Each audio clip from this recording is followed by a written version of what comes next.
Washington Treasury Secretary Scott Bessent warned Friday that the U.S. economy could enter a detox period as the Trump administration shifts from robust government spending to push more private sector spending. Bessent acknowledged signs of a slowed economy after a week-long plunge in the stock market, precipitated by President Donald Trump's new tariffs on Canada and Mexico and a jobs report Friday that showed 151,000 were added in February, slightly lower than projections. Could we be seeing this economy that we inherited starting to roll a bit? Sure, Bessent said in an interview Friday on CNBC's Squawk Box. Look, there's going to be a natural adjustment as we move away from public spending to private spending. The market and the economy have just become hooked, and we've become addicted to this government spending. And there's going to be a detox period. Trump campaigned on lowering consumer prices after years of stubborn inflation under President Joe Biden, even as it gradually fell over his final year in office.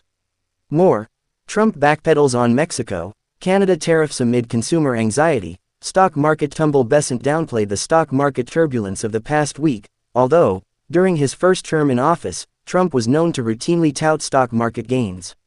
Look, the market was up 20% last year, 20% the year before, Bessent said. Did the Biden administration succeed? The American people weren't buying it just because the market was up. They voted out the Democrats.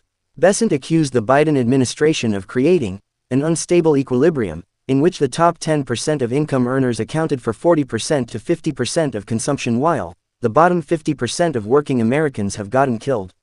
We are trying to address that, Bessent said, pointing to efforts to lower interest rates, which are set by the Federal Reserve. Trump's new 25% tariffs on imports from Canada and Mexico ignited a trade war and stoked consumer anxiety about rising consumer prices. He later backpedaled by agreeing to exemptions on automobile imports and goods that are compliant with the United States-Mexico-Canada agreement. Many goods from both neighboring countries are still subject to the tariffs, and Trump said he intends to move forward with long-promised reciprocal tariffs on April 2 that will apply duties to any country that levies tariffs on U.S. exports. It'll be a choice, Bessent said. Either they can drop the market manipulation and things like that they've done that have hurt American workers, and if they do that, then we could have more frictionless trade. Or we'll put up the tariff wall, we'll collect a lot of money, and we will make the system fairer. In remarks Thursday to the Economic Club of New York, Bessent defended Trump's tariffs. Access to cheap goods is not the essence of the American dream.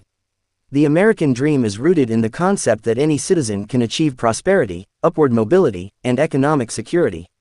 For too long, the designers of multilateral trade deals have lost sight of this. International economic relations that do not work for the American people must be re-examined. Reach Joey Garrison on X at Joey Garrison.